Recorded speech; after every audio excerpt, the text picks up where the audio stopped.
Hello everyone, welcome back to my channel. I'm African Gamer here. So today I decided to make a video on the Warzone meta and some of the best weapons you want to be using in Warzone. So this is somewhat correlating to my Cold War meta video I posted the other day. So that's mainly what I'm working with right now, and that's what the video is going to be about. So just like Cold War's video, I'll just be looking at the primary weapons, nothing more than that because, well, I don't want to go over the loadout, I just want to go over the primary weapons.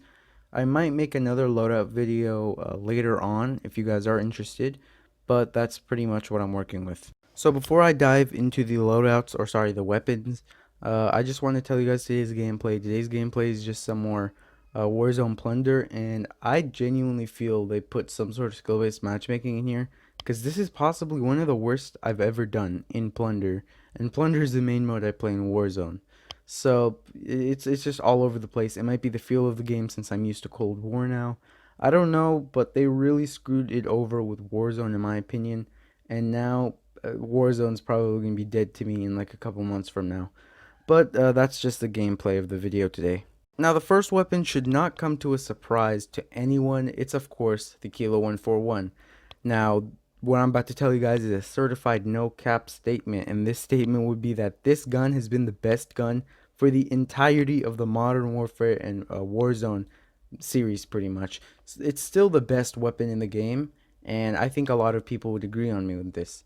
So, for the Kilo, and this is the meta loadout that everyone's running, but I'm running the monolithic suppressor, the Singard Arms 19.8 Prowler barrel, the Commando foregrip, 60 round mags, and the VLK optic. This setup is like the most minimal recoil setup while maintaining damage range, so in general this is what you want to be running. Now this weapon absolutely should not come to a surprise. Just like the first weapon, it would be the MP5, or as I like to call it, the Meta 5, because this gun has always been meta no matter what the time is for the gun. It's so good. Modern Warfare, this was the best weapon, and then MP5 is the best weapon in Cold War. So is this going to be like a complete reach out for all the Call of Duty games? Possibly. But in general, the MP5 absolutely shreds. Now, with the MP5, I'm running the Meta Loadout, which is the monolithic integral suppressor, the Merc foregrip, the 45 round mags, the stippled grip tape, and sleight of hand. Now, you could switch to the sleight of hand for stock, but ever since the stock nerf for the collapsible stock or the no stock, ever since that nerf with the recoil, it's been a little jumpy, so I decided to stick with sleight of hand and stay away from that recoil jump, but that's all up to you. Now with this third gun, I'm absolutely loving it in this game, and in Cold War, it isn't the best in my opinion. It is solid, but it's not as good as it is in this game, and this would be none other than the XM4. This gun absolutely shreds. It's just mwah, beautiful, amazing. The fire rate is insane, surprisingly, compared to the M4 in Modern Warfare. This is much better in my opinion. And I would rather pair this with a sniper rifle than run it alone. But if you're running it alone or with a sniper rifle, this is the loadout you want to run. Now, for me personally, I like running the suppressor muzzle, then the 13.5-inch reinforced heavy barrel to counter all the bad things about the suppressor, then the field agent grip, the 60 round fast mags, and then the microflex LED. You can switch the microflex out for a zoom optic if you're interested in that. Other than that, this gun is absolutely just beautiful. I love it so much in this game, and this is a gun you definitely want to be using. So for this fourth weapon, this should come to some of you at least as a surprise. This would be the PKM.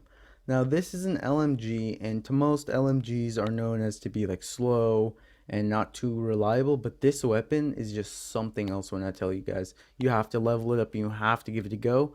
This gun, I'm running the monolithic suppressor, the heavy barrel, the snatch grip, which is a PKM exclusive attachment, the tac laser, and finally the VLK optic. As always, the optic is interchangeable, so whatever optic you choose you can go for, but the VLK always offers something nice with most of the weapons, as it somehow feels as if the recoil is reduced. Of course, that's all personal, feel or whatever, but make sure to give it a go and tell me how it goes. Now, last but not least, let's go to the final weapon. Now, this weapon might come to a surprise to some, might not come to others.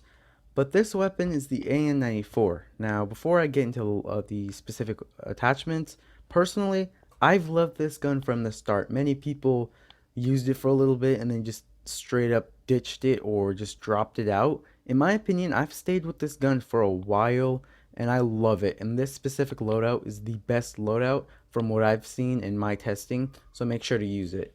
Now, the muzzle would be the monolithic suppressor as always. Then the barrel would be the factory X40 438 millimeter, and this is just the second choice.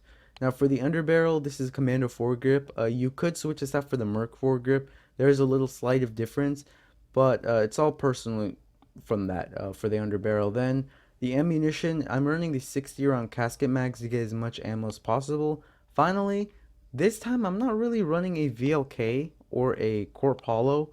I'm actually running a monocle reflex sight because this gun feels like it has absolutely zero recoil. And when I mean zero recoil, I mean less than the kilo and the growl, right?